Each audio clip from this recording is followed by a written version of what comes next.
How do we protect everyone in terms of being safe? Always keep your kids number one. If you're going to be in it and you protect your kids, in a domestic violence relationship, you're going to start to protect yourself. Because he can't be there, she can't be there and be violent with the kids, and the kids be safe. And if I'm going to protect my kids, then me and my kids got to go. And I will use my kids in that statement, because I'm the one looking out for them. Me and the kids got to leave for us to be safe. And that's hard. That can be really hard to pick up and leave with what you got. It can be hard to get out the door. We have to be committed to controlling my emotions in the presence of the children. I have to learn to stay calm. I have to think ahead of time, when this occurs, how am I going to prevent this argument from happening if the kids are here?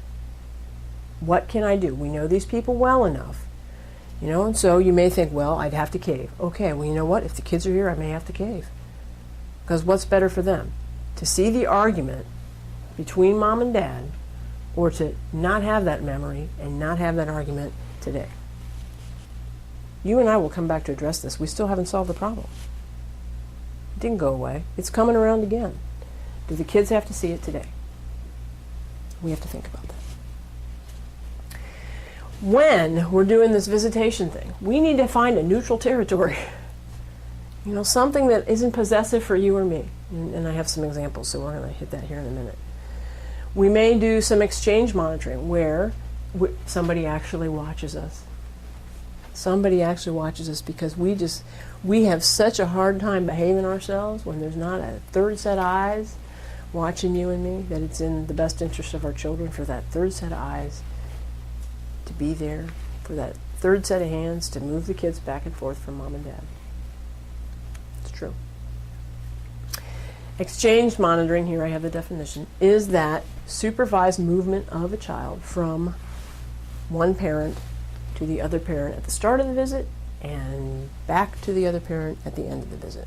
Now, usually what I'm talking about here is when we have a custodial relationship. There's a primary custodial parent and a secondary or non-custodial parent. So the kids usually live with one parent more than the other parent in that type of a relationship. But I've seen it with joint, where kids go back and forth with pretty much shared time, where we still have to have somebody to hand them off back and forth to mom and dad, and that's what this does.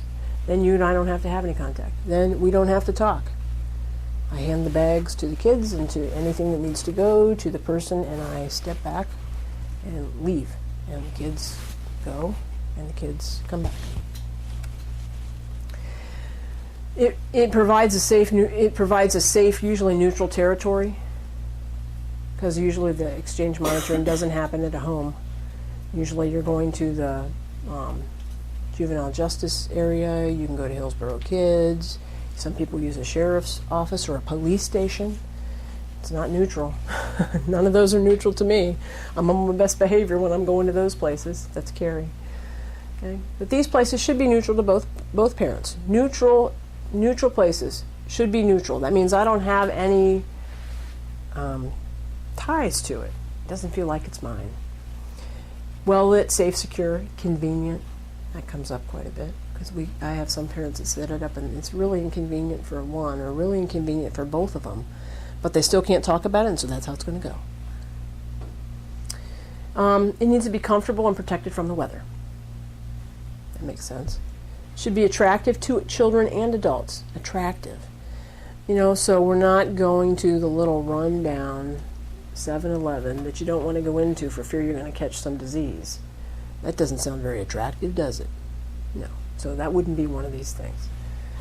It should be comfortable and readily available.